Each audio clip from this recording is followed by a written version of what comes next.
Welcome back to Enlightened Trading. I'm your host Conrad, and yes, today I'm a bit well dressed. I'm going to head off in a couple of minutes, but I just wanted to get a quick video. Stocks are currently plummeting. You might already know. Is there anything to talk about?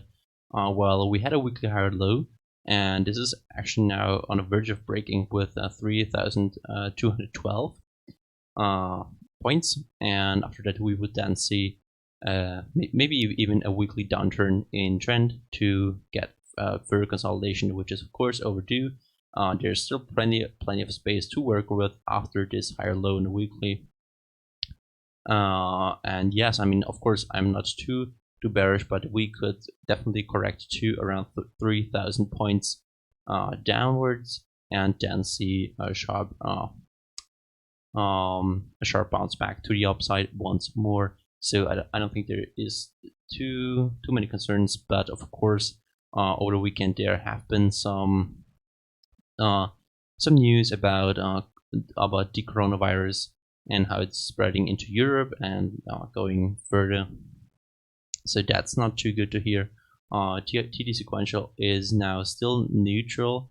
We had a 9 on a daily, which topped the price pretty nicely. And we are now in the red count again. SPY is doing the same thing. The Nasdaq is a bit more interesting. Here on a weekly, it topped on a 9 prior, and we then saw a sharp pullback. Monthly is still on a 6, but it's forming a huge reversal doji candlestick. So and you can see we hadn't had that for quite a while, such a candlestick, and we are closing in 5 days. So that's, yeah, but by next week we will close this candle, and this could actually send us all the way down to 8,000 maybe, to then see a sharp correction and bounce back maybe. But we have to wait and see what is going to happen.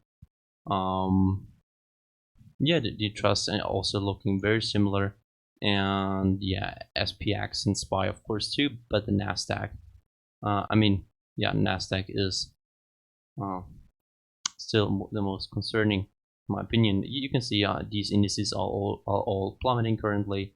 I mean, they are still pretty high, pretty up high end of on resistance. Some of them, at least DAX is, for example. So I mean, it's not anything too out of the ordinary that we dumped down 4%, but still mentionable, definitely. But what is also mentionable is that you can see how in GDX we are, this is the Vanex Gold Miner ETF. You can see how we bounced all the way up here, and we're now on the verge of breaking this past swing high, and this could then send us into an official gold market on this ETF and see pretty strong gains over the next few months and years. This looks like a cup and handle, sort of. You could draw this like that, maybe use this as a cup and handle. So that's also rather bullish in my opinion. This formation is of course bullish with this bull flag, and yeah, of course gold bounced today too with stocks plummeting. We are now almost at the highs. You can see how we broke through the 0.618 Fibonacci retracement with strong volume, and in general looking pretty bullish. I don't know where my volume chart is. Interestingly, I have to pull it up again. Okay, yeah, for some reason it's not here currently, so I have to go look for it. But you can see how gold is surging higher after this monthly bull flag here, and yeah, it's looking pretty bullish. The monthly moving averages are about to align here on gold too. That's also nice to see.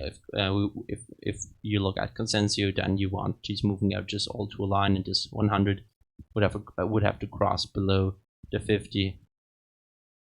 Yeah, so that's of course also bullish to see. But in general, stocks are plummeting.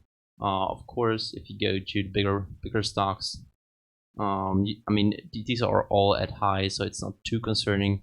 But yeah, Tesla was it a 9 daily, I think, before we dumped down once more. And of course, volatility is very high right now. Yeah, you can say very nice 9 here, 9 sell, signaling further consolidation, most likely moving now maybe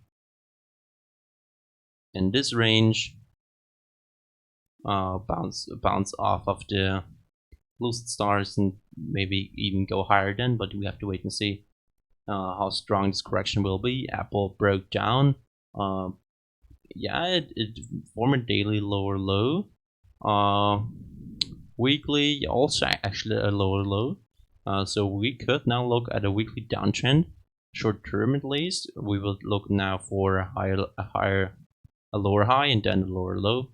This would then confirm this trend change, which would look like that, and that would also, of course, then be playing out on Google and Apple, Facebook, in a correction general, not too bad. Forming actually kind of a bull flag, maybe here even. Wait, I'm going to use parallel channels like that, maybe forming sort of bull flag, so not looking too bad. I have to go in a few minutes, so I'm going to keep this very short. But yeah, stocks are plummeting. TLRI down again 10%, not looking too good. Further down, yeah, internal, but you know, not too concerning in my opinion. You know, bearish action happens much faster than bullish action does. But what is interesting is that cryptos are down also quite a bit actually. So that's a bit concerning, that we are challenging these lows once more. Also because gold is actually surging higher, so the normal incentive would be that Bitcoin does too. So yeah, that's interesting that that isn't happening. But yeah, I think I'm going to wrap it up right now. Have to go, and yeah, I hope you trade along these times. Stay put. Be aware. Be cautious, and yeah, don't lose your money. See you guys and girls back next time. Bye.